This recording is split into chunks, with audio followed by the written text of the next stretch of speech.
This is the official signature series Halo 5 Covenant Spirit Dropship released by Mega all the way back in 2016. That's right, this build is now 9 years old. In my opinion, it's an absolutely incredible build and shelf piece, as are most of the other sets in the Signature Series line, which is why it's so sad that the last Signature Series set we received for the Halo line was the Infinity back in 2018. But it's this lack of Signature Series sets from the company that have inspired me to create what I'm about to show you today. And so I present to you my Signature Series inspired Bungie era Covenant Spirit Dropship.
Well, I could watch that all day, but you're not here for that. You're here to hear me talk about this build.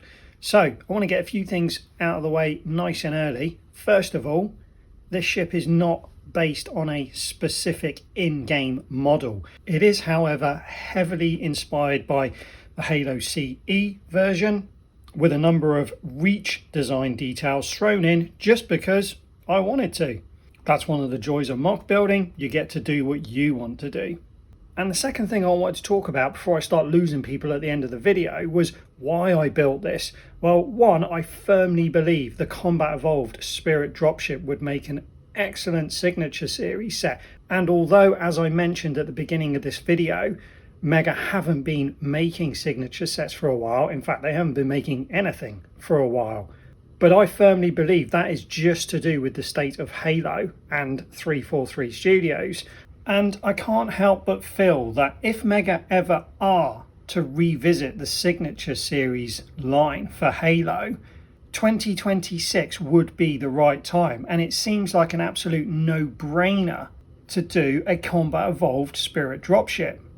I'd love to know what your thoughts are on Mega releasing a signature series 25th anniversary Combat Evolved Covenant Spirit Dropship. So now I've said my piece on that, we can get back onto the build. And I think one of the first things you're going to want me to show you is a size comparison so you know how big this thing is. I said all along I wanted to try and build this to the same scale as the Halo 5 Spirit. And I think I did okay. So here you go. This is it alongside the official build. And as you can see, dimensions wise, it's pretty much there. I think in lore, they're very similar size, these ships. Obviously, they've got very different styling, so they do look different in that regard. But as two ships sat on a shelf alongside each other, I'm really pleased with how this one's turned out size-wise. And then I think the second thing that most people are going to want to see is they're going to want to see some figures in it. So here you go. I put some figures in the ship. On one side, I've pretty much fully loaded the troop base, so you can put 7 figures in comfortably. There's 7 individual bays. You might be able to squeeze more in. I didn't bother trying. As for the figures, they're just some infinite figures. I know they're not CE figures, but they'll do the job. And then on the other side, you can see how you're able to pose them on the doors when the doors are partly open. There's just enough friction in those doors for you to be able to do this. I don't think you'd be able to load 7 troops onto that door without the door then basically dropping down. There's just not enough friction in those hinges. But all in all, the figures look pretty good, so I'm happy again with that. Taking a closer look at the troop bay, you can see I did put quite a bit of effort into detailing the interior. And for those that followed the build process and wondering why those silver bar sections have changed once again, that's the 3rd variation. It was simply the prior variation was interfering with the figures too much. When you tried to actually stand them in each bay, their arms were hitting those bars. So I simplified it just to free up some space. You can also access the cockpit area by simply removing the entire top section of the back of the fuselage, and it's simply held in by a number of studs, so it doesn't tend to stick down, but it stays on. It's not going to come off. You could pretty much turn it upside down and it wouldn't fall off. The cockpit itself is relatively basic. To be honest with you, I didn't go to town, but I struggled to find any images of the inside of a Spirit cockpit. I don't know if they actually exist, but I just wanted to make sure I got some detailing in there for the cockpit. And I also added a little play feature here with the seat. It's actually sprung loaded, so you can pull the pilot back, and then when you release it, he slides into place underneath those control terminals. I also managed to incorporate lighting into this area, which was not actually intentional. It was just a byproduct of the light that comes out of the front of the cockpit area. The lights I use shine forwards and backwards. So by default, when you turn those lights on to shine out the front of the ship, they also shine out the back, which very conveniently light up all of those cockpit displays, which granted you can't see when the roof is on the cockpit, but it is still a nice feature for if you want to show anyone and you take that roof off of the cockpit with the lights on, you can see it looks like those displays are all lit up, which without a doubt adds value to this area of the build.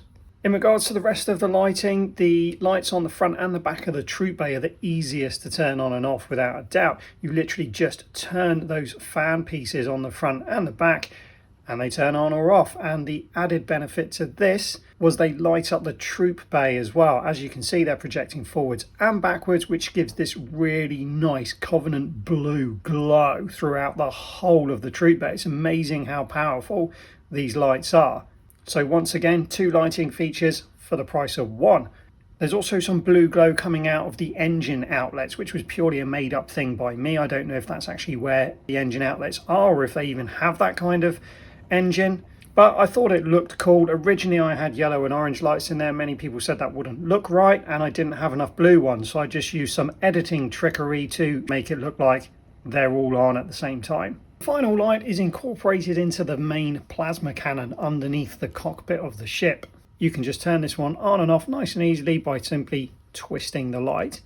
And as we're here, this would be a good time to show you that I incorporated yet another play feature into the gun of the ship. You can obviously rotate it from side to side to direct your fire, but you can also elevate the gun up and down by twisting these fins that come out of the side of the gun. You simply twist them forward or back and it raises or lower the guns. Once again, it is spring loaded, so if you let go of it, it automatically just springs back up and retracts back into its park position. And if you want to see what that looks like with the light on, this is what it looks like with the light on, and I think it looks pretty cool. I also think it's something that would work well with an official set if Mega ever decided to revisit their lights and sound feature they did for a very minimal amount of sets back in the Mega Bloks days.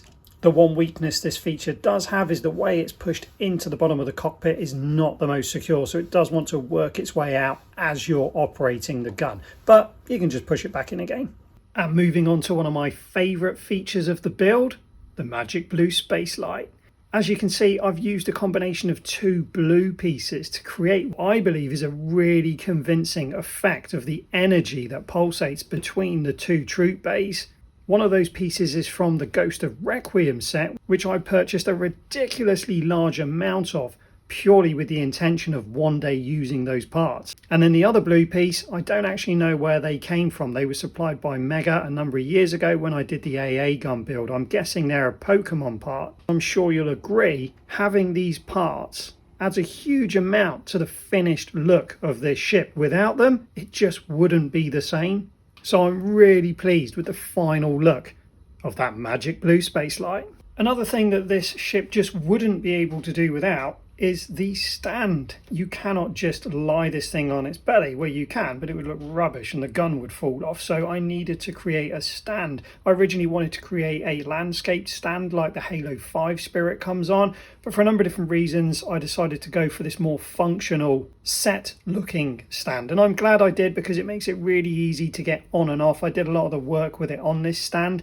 It is very wobbly. I'm sure it could be improved in 100 different ways, but it serves its purpose, and I wanted it to be as unimpactful as possible on the actual build. I didn't want the stand to detract from the build. I wanted the focus to be on the ship, so that's why I ultimately went for this plain black stand. It's really easy. I've just got one hole in the bottom of each of the troop bays that those Technic rods go into, and then a larger hole underneath the cockpit. It's not held in, it literally just slides in. And in regards to picking it up or moving it, it's actually not too bad. You can move it on the stand. You just simply pick the stand up with it and move it as one. Or if you want to take it off the stand, it's nice and easy. You can just grab it by one of the troop bays, one hand under the cockpit, and then you can lift it up and fly it around the room if you really want to. It has surprised me how rigid it is. When I was building it, I was worried that the troop bays might sag or droop. But to be fair, I did overbuild every aspect of this thing, which is why it weighs so much. So it is relatively cumbersome to handle, but as you can see, you can still swoosh it around the room relatively easily, and that's what counts. Now, I just mentioned that this thing was pretty heavy, and I wasn't kidding. The official Mega Bloks build weighs around 2.5 kilos. I say around, my scales aren't that accurate, but give or take, it's around 2.5 kilograms. This sucker weighs 5 kilograms. That's right, it's twice as heavy, even though it's almost the same size. In regards to piece count, the official build has 2,281 pieces, and I would estimate this build to have around 5,000 pieces, partly down to the fact that I had to use an awfully large amount of small pieces where larger pieces would have been better suited, but I simply didn't have them in the right colour or the right amount of them. So I was using what I had, which entailed using a lot of small pieces. That really pushes up the piece count. That could be reduced if you had access to the parts you needed. And speaking of parts, those that haven't followed the build process may be surprised to hear that this ship is 95% created from the parts found, not in Halo sets, but the Masters of the Universe Havoc staff and the Cybertruck set. The only parts that weren't from this set are the nose plates, some parts in the gun underneath the cockpit, and a few other minor detailing pieces, but most of the ship is made up of those two sets. And how many of those sets, I hear you ask, does it take to create this Spirit? Well, too many. Unfortunately, a lot of the specialist pieces like these parts here, you only get a handful in each of these sets. So to get enough of these parts to create what you see in front of you, I had to purchase all of these Havoc Staff sets. All of the sets on the left, that's 16 sets, they have been opened for one part specifically, and that is that 2x2 purple curved plate or tile or slope piece. All of the boxes on the right are opened and completely stripped and put into my parts collection, and the reason I had to purchase this many to be able to create this build is there are only 8 of those 2x2 purple slopes in each set, and as you can see on the ship, I needed a lot more than 8. And in regards to Cybertrucks, I had to buy this many. And again, the sets on the left, they've literally been opened and had a handful of parts scavenged out of each one of those sets. So those 7 sets are almost still complete. All the sets on the right hand side have been fully stripped and organised into my parts collection. And we mustn't forget about the 4 empty boxes underneath holding the table up as well. So they've all been stripped and entered into the parts collection as well. And I've no doubt many of you are questioning my sanity at this point, but hear me out. If you want to custom build in Mega, this is what you have to do. This is what it looks like. The fact is, the parts in the Cybertruck and the Havoc Staff are absolutely perfectly suited for creating all sorts of Covenant and UNSC spaceships. And with all the parts left over, it looks like I'm going to be set for parts for a while to come. And how much did this lot set me back? Well, you know the rules, that's classified. So if you like what you've seen here today, it's time for you to do your bit. I've done my bit, I built this ship. What you can do is let me know, and hopefully Mega at the same time, if they should create a Combat Evolved line of sets to celebrate Halo Combat Evolved's 25th anniversary in 2026, with the flagship set being a signature series Covenant Dropship. I personally think it's a no-brainer. It'd be a great idea. It's a great way to celebrate Halo and try and get it back on top again, get Mega back on the shelves. I'm talking to you, Kevin. I'm sure you're doing everything that you can already, but please, please, please do what you can to make this happen. And as a final reward for all of you that have made it this far into the video, I think we need some more comparison shots. So let's offer up a few other Covenant vehicles against this Spirit just to see what it looks like. First up, we've got a Covenant Ghost, and if you're thinking I can't see it, that's because I hid it in the magic blue space light. That's right, those magic blue space light pieces work as tiny little anchors to suspend that Covenant within the gravity field, which I'm pretty sure is how they drop them off in the game. So that was just a happy little accident that worked out quite well, but I'm sure you'll agree it looks like it scales so nicely with the Spirit. And if we were to get a line, it would be nice to get a current build of a Bungie era Covenant Ghost, because we haven't seen one of those for an absolute age. There we go, set number 2. Next up, a Covenant Banshee, and once again I think it scales pretty well with the Spirit, and another set that would be a great little set to be part of the 25th anniversary line. A current build of a Combat Evolved Covenant Banshee. Let's go, set number 3. Set number 4, we've got the Covenant Wraith, and yes, I know this is the Halo Wars version, but for a side-by-side comparison, I think it does the job pretty well. And it's the only time we've seen the Wraith in this old-school Covenant purple, which I think a lot of people would be keen to see re-enter the Mega set lineup. And then next up, the Covenant Phantom. It just wouldn't be a comparison if I didn't offer up the Phantom next to the Spirit.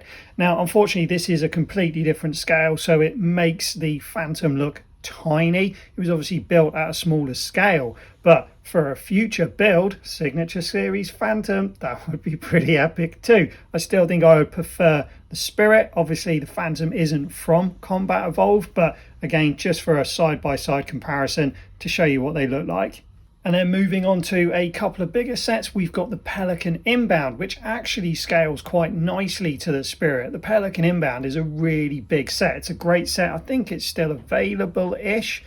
So it gives you a good idea. I think a lot more people are likely to have this Pelican Inbound than some of the older sets. So it gives you an idea of how big this Spirit is compared to the Pelican.